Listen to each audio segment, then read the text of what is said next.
In the heart of a vast desert, where silence echoed louder than sound, there stood a single, blackened tree. Beneath its scorched roots lay a pile of ashes. But from those ashes, something stirred. The phoenix was born from sunlight and melody. Her wings glowed with crimson and gold, and every feather shimmered like dawn. Birds watched in awe, and winds carried her song across oceans. But with every cheer, a quiet pressure grew. "Sing again," they said. "Shine brighter," they urged. The applause became endless, and so did the expectations. She smiled, but her soul began to wither. For what use is a voice if it's only ever demanded, not heard? Day by day, the phoenix gave until nothing remained. Her feathers dulled, her song cracked, her flight stuttered. She retreated to the edge of the world, not to hide, but to breathe. Alone beneath the cold sky, she faced the truth. This version of me has reached its end. Then, without fear, she embraced the ancient rite, a ritual not of defeat, but of choice. She folded her wings one last time and lit the fire within. The flames devoured her body, but not her spirit. When the last ember fell, only silence remained. Time passed. Winds came and went. Travelers glanced at the pile of ashes and walked on, never knowing what had once stood there. But the ashes knew.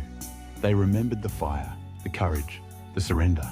And deep inside, they guarded a single glowing spark, too small to see, too stubborn to die.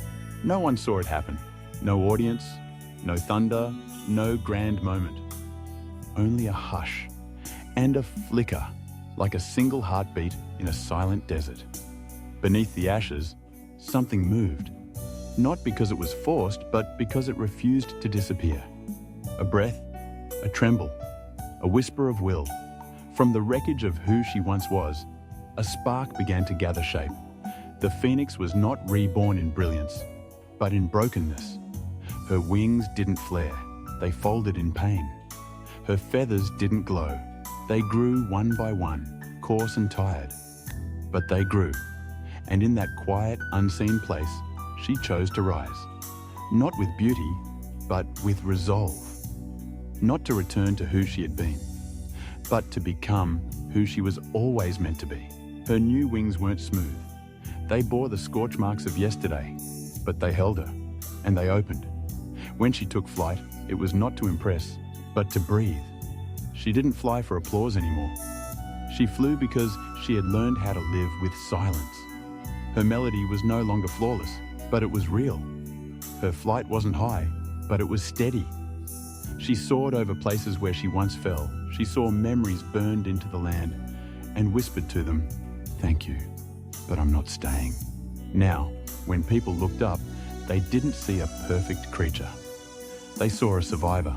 They saw themselves. Maybe you feel like ashes right now, like everything you were has been burned away. But ashes are not the end. They are soil for the soul. The fire that broke you wasn't meant to destroy you. It was meant to reveal you. Every heartbreak, every failure, every tear has left behind something sacred. Wisdom, resilience, truth. You don't need to become who you were. You're not here to return. You're here to rise, to rebuild, to begin again. Like the phoenix, you may not shine like before, but now you'll shine with meaning. And when you rise, not for praise, not for show, but for yourself, others will look up and find the courage to rise too. If your life feels like ashes now, don't despair. Your fire is not over. It's only preparing you to rise. Subscribe for more wisdom stories. Share this with someone who needs a new beginning.